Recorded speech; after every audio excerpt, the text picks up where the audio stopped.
আসসালামু আলাইকুম। এখন শুনবেন সংবাদ শিরোনাম। হামের উপসর্গ নিয়ে ১৯ দিনে ৯৪ শিশুর মৃত্যু জানিয়েছে স্বাস্থ্য অধিদপ্তর। রাজশাহীতে নেই নমুনা পরীক্ষার কোনো ব্যবস্থা। কাল থেকে টিকাদান কর্মসূচি শুরু। দীর্ঘ ১ মাস পর দেশে পৌঁছেছে মধ্যপ্রাচ্য যুদ্ধে নিহত বাংলাদেশের মরদেহ।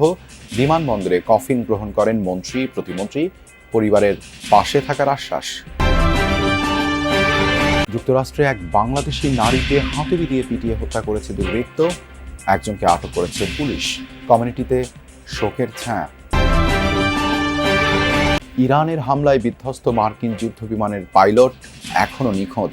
অনুসন্ধানে দেশটির আকাশসীমায় উঠছে একের পর এক ফাইটার জেট। এতক্ষণ শুনছিলেন সংবাদ শিরোনাম। এখন শুনবেন বিস্তারিত। হামের প্রকোপে দেশ জুড়ে বাড়ছে আতঙ্ক, উদ্বেগ আর মৃত্যু। স্বাস্থ্য অধিদপ্তর জানিয়েছে, গত ১৯ দিনে হামের উপসর্গ নিয়ে ৯৪ জন মারা গেছে। রাজধানী সহ দেশের ৪ জেলায় ২৪ ঘন্টায় হামের উপসর্গ নিয়ে মারা গেছে আরও ৪ শিশু। হামের প্রকোপ বেড়ে যাওয়ায় অভিভাবকদের মাঝে ছড়িয়েছে ভয়, আতঙ্ক। রোববার থেকে সারা দেশে বিশেষ টিকাদান কর্মসূচি শুরু করেছে সরকার। ৬ মাস থেকে ১০ বছর বয়সী শিশুরা পাবে হামের ভ্যাকসিন। চিকিৎসকরা বলছেন, সময়মতো টিকা না পাওয়ার কারণেই হামে আক্রান্ত রোগীর মধ্যে শিশুদের সংখ্যা বেশি। ভ্যাকসিন দেওয়ার ৩-৪ সপ্তাহের মধ্যেই শরীরে প্রতিরোধ ক্ষমতা গড়ে ওঠে। সেক্ষেত্রে আক্রান্ত হওয়ার ঝুঁকি অনেকটাই কমে যায়। বেশিরভাগই যে র্যাশ নিয়ে আসছে, গলা ব্যথা, চুলকানি, জ্বর, এবং যেগুলো খারাপ হচ্ছে সেগুলো নিউমোনিয়া হচ্ছে। টিকা দিলে কিন্তু 100% সিকিউর না, কোনো কিছু 100% সিকিউর না। দেখা যাচ্ছে 97% কাভারেজ দেয়, বাট বাদ বাকি 3%। আমাদের দেশের জন্য 3% কিন্তু অনেক। প্রথম দিকে যদি লক্ষণ প্রকাশ পাওয়ার সাথে সাথে চিকিৎসকের শরণাপন্ন হন, তাহলে সেটা সবচেয়ে ভালো হবে। সংক্রামক রোগ হামে আক্রান্তদের নমুনা পরীক্ষার কোনো ব্যবস্থা নেই রাজশাহীতে। নমুনা পরীক্ষা করা হয় ঢাকার মহাখালী সংক্রামক ব্যাধি হাসপাতালে। ফলে হাম নিশ্চিত কিনা জানতে সংক্রমিত ব্যক্তিদের অপেক্ষা করতে হচ্ছে কয়েকদিন। সম্প্রতি হাম সন্দেহে হাসপাতালে শিশু ভর্তি এবং মৃত্যুর সংখ্যা নিয়ে উদ্বেগ তৈরির পর চিকিৎসকরা এর প্রয়োজন বোধ করলেও স্থানীয় পর্যায়ে নমুনা পরীক্ষার এখনও কোনো পরিকল্পনা নেই স্বাস্থ্য বিভাগের। হামে আক্রান্ত সন্দেহে রাজশাহী মেডিকেল কলেজ হাসপাতালে শিশু ভর্তির সংখ্যা প্রতিদিনই বাড়ছে। পরিস্থিতি সামাল দিতে এই হাসপাতালে নতুন আইসোলেশন ওয়ার্ড সহ নানা ব্যবস্থা নেওয়া হয়েছে। তবে সন্দেহভাজনদের সংক্রমণ নিশ্চিত হতে পরীক্ষার জন্য নমুনা পাঠাতে হচ্ছে ঢাকায়। সেখান থেকে ফলাফল আসতে অপেক্ষা করতে হচ্ছে কয়েকদিন। রামেক হাসপাতাল কর্তৃপক্ষ বলছে, দ্রুত পরীক্ষার ফলাফল পাওয়া গেলে তা রোগ শনাক্ত ও বিস্তার রোধে গুরুত্বপূর্ণ ভূমিকা রাখে। মধ্যপ্রাচ্যে চলমান সংঘাতে নিহত বাংলাদেশি এস.এম. তারেক আলীর মরদেহ অবশেষে দেশে পৌঁছেছে। ফ্লাইট জটিলতায় প্রায় ১ মাস পর শুক্রবার সন্ধ্যায় হযরত শাহজালাল আন্তর্জাতিক বিমানবন্দরে এসে পৌঁছে মরদেহ। এ সময় মরদেহ গ্রহণ করেন প্রবাসী কল্যাণ ও বৈদেশিক কর্মসংস্থান মন্ত্রী, প্রতিমন্ত্রী এবং পররাষ্ট্র প্রতিমন্ত্রী। নিহতদের পরিবারের পাশে থাকার আশ্বাস দিয়েছে সরকার। ২৭ বছরের প্রবাস জীবনের অবসান করে দেশে ফিরলেন এস.এম. তারেক আলী। তবে জীবিত নয়, কফিনবন্দি মরদেহ হয়ে। মধ্যপ্রাচ্যে শ্রমিক হিসেবে কাজ করতেন তিনি। ইরান যুক্তরাষ্ট্র যুদ্ধ শুরুর পর ক্ষেপণাস্ত্রের ধ্বংসাবশেষের আঘাতে বাহরাইনে প্রাণ হারান এই প্রবাসী বাংলাদেশি। নানা জটিলতার কারণে প্রায় ১ মাস পর শুক্রবার সন্ধে 6:45টার দিকে গালফ এয়ারের একটি বিশেষ ফ্লাইটে হযরত শাহজালাল আন্তর্জাতিক বিমানবন্দরের ৮ নম্বর গেটে পৌঁছায় তার মরদেহবাহী কফিন। বিমানবন্দরে মরদেহ গ্রহণ করেন প্রবাসী কল্যাণ মন্ত্রী, প্রতিমন্ত্রী এবং পররাষ্ট্র প্রতিমন্ত্রী। প্রবাসী কল্যাণ মন্ত্রী বলেন, মরদেহের পরিবহন ও দাফনের জন্য ৩৫,০০০ টাকা নগদ সহায়তা, বিশেষ অনুদান ৫০,০০০ টাকা এবং পরবর্তীতে বিমা বাবদ ৩ ও অন্যান্য বাবদ ১০ লাখ টাকা দেয়া হবে। পররাষ্ট্র প্রতিমন্ত্রী জানান, এখন পর্যন্ত ৬ জন বাংলাদেশি নিহত হয়েছেন, যাদের মধ্যে ৩ জনের মরদেহ দেশে পৌঁছেছে।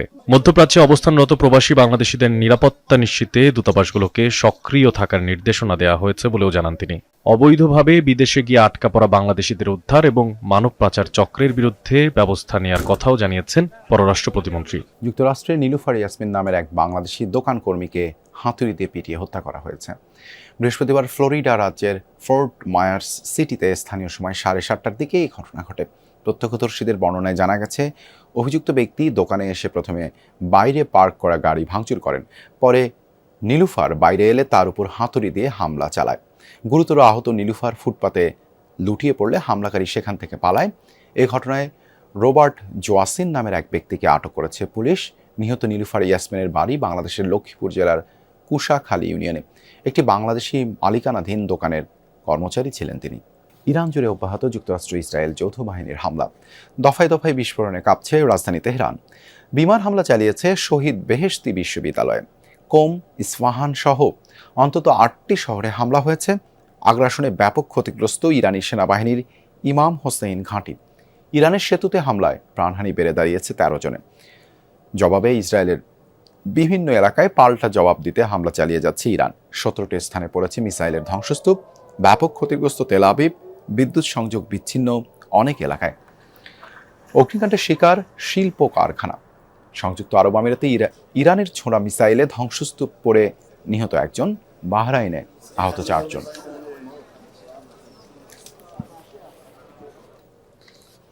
ইরানের হামলায় বিধ্বস্ত মার্কিন যুদ্ধ বিমানের কো পাইলটের অবস্থান সম্পর্কে জানা যায়নি। এখনও চলছে ব্যাপক তল্লাশি অভিযান।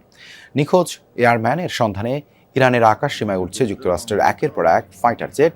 পাল্টা অনুসন্ধান চালাচ্ছে ইরানি সেনারাও।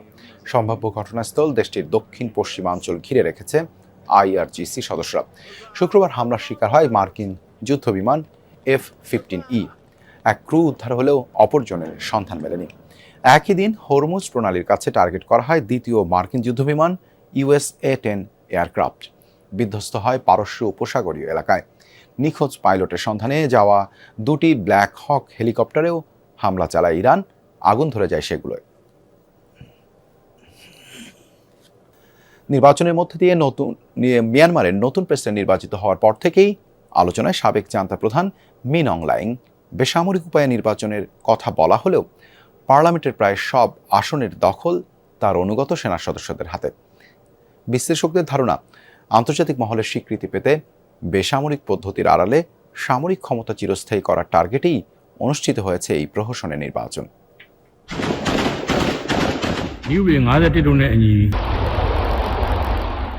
জান্তা থেকে রাষ্ট্রপ্রধান, মিয়ানমারের নতুন প্রেসিডেন্ট নির্বাচিত হওয়ার পর থেকেই ব্যাপক আলোচনায় সাবেক সেনাপ্রধান মিন অং লাইং। সংবিধান অনুযায়ী সশস্ত্র বাহিনীর কমান্ডারের পদ থেকে ইস্তফা দিয়ে প্রেসিডেন্টের দায়িত্ব নিয়েছেন জেনারেল লাইং। কাগজে কলমে বেসামরিক সরকার বলা হলেও বিতর্কিত নির্বাচনের পর পার্লামেন্টে সদস্যপদ পেয়েছেন তার অনুগত জান্তা সদস্যরাই। সশস্ত্র বাহিনীর জন্য 1/4 আসন নিশ্চিতের পাশাপাশি বাকি আসনগুলোরও প্রায় 80% দখল সামরিক বাহিনীর নিজস্ব দল USDPর হাতে। প্রশাসনের সামরিক কর্মকর্তাদের আধিপত্য পাকাপোক্ত করতে সশস্ত্র বাহিনীর প্রধান হিসেবে স্থলাভিষিক্ত হবেন লাইংয়ের ঘনিষ্ঠ মিত্র এবং ভয়াবহ নিষ্ঠুরতার জন্য পরিচিত হার্ডলাইন